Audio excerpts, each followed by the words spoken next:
My name is Ricardo Ernst. I'm the Deputy Dean and a Professor of Operations at the McDonough School of Business.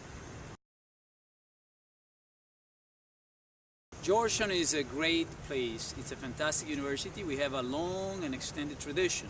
We are the oldest Jesuit university in the US, and in addition to that, I would argue that we are a very international university. The breadth and the scope and the mix of all, not only students but faculty, make of this place a fantastic institution for you to be. In addition to that, we are well located. In the location of in Washington, D.C. makes us very, very special. But the most important thing is the Jesuit tradition. Being a Jesuit university, we foster debate. We are open-minded. We like discussion.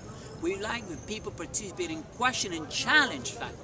That's the beauty of the Jesuit education, and you have it here at the maximum, because being the oldest Jesuit university in the US, we have excelled at that. Actually, Georgetown has excelled at the teaching institution. I mean, we take teaching so seriously because we believe that it goes all the way from the undergrad to the higher education. So in the process of doing that, we have trained, we have envisioned, and we have nurtured a culture where that is what we expect, and that's what we try to enforce and create all the time with the exchange with the students. So it's extremely important. At the same time, we pay a lot of attention to the research. So it's the combination of solid research with a good delivery as teaching that makes of Georgetown, among all the reasons that we have mentioned before, a fantastic place. Location in Washington, D.C. makes us very special. Not only we're the center of business and politics, but this is the capital of the United States. This is where things happen. You have, in addition to having all the branches of government, you have many NGOs, you have many multilateral organizations, and that gives you not only a perspective where you live with it on a day-to-day basis, but when you move around Washington, you have to happen to see all that.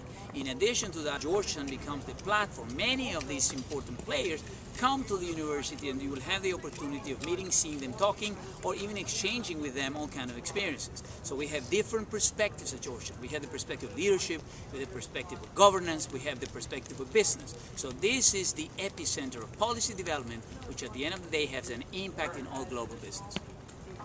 And at the end of the day, we leverage all these relationships, integrating them into the curriculum. So we bring them as guest speakers, or in addition to that, by having the faculty interacting with all these people, you have the state-of-the-art, not only from a theory and frameworks, but also how would that apply to all the elements that we have mentioned before. So we also, in addition to one of the value adds for our location, we are capable of inviting all these key decision makers to the classroom, and that is a very important value add.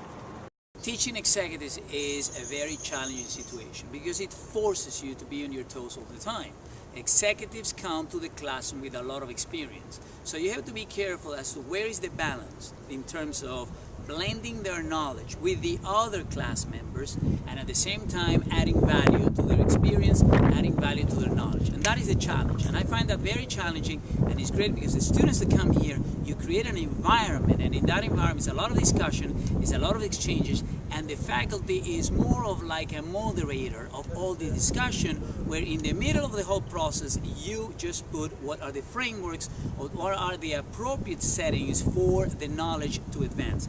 Now, the executives are very challenging because they have day-to-day needs. It's something that when they finish, they came with a preconceived idea, and then based on that idea, they are looking for some knowledge. Now, the knowledge comes not only from the faculty, the knowledge also comes from the classmates. So that network is the key component of teaching executives. When you go to an executive program, you have to look at what is the quality of the education at which we excel, but in addition to that, what is the blend, what is the mix of your classmates for the development of the right network. So teaching executives is challenging because it forces you to be on your toes and be able to answer relevant questions that the participants have on a day-to-day basis, and when they finishes the executive education, they need to be able to implement right away. Operations management is a key function within organizations. Most companies evaluate or like to evaluate the performance only from a financial point of view. What we argue is that operations management will bring the process, how things are done, how things are delivered, how things are processed. So it is key, it is extremely relevant to understand how the process within any environment are done, are executed.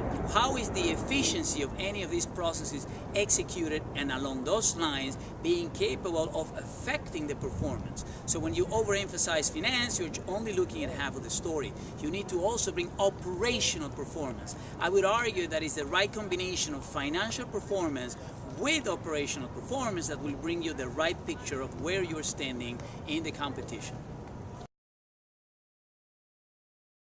Traditionally, most organizations have been evaluated from a functional perspective. That's what we call the silo or the vertical approach to organizations. I would argue that now what is relevant is to look at the organization from a horizontal point of view. How are the different functional areas interrelated? If you over-evaluate from a financial point of view, you're not looking at the entire picture. What is really important is to evaluate from an operations point of view, and that is what you can see how the different processes get interacted. So I call that the shift from the vertical orientation to a horizontal organization. In fact, the challenge is now moving from my company against your company in terms of competition into my supply chain against your supply chain. That's the new challenge. That's the new view. That's the new the new managerial challenge. How do you go about understanding how do you belong in a particular supply chain? Because it is within a supply chain that you will frame the competition against the rest of the world, and in all this within the globalized environment in which we are working today.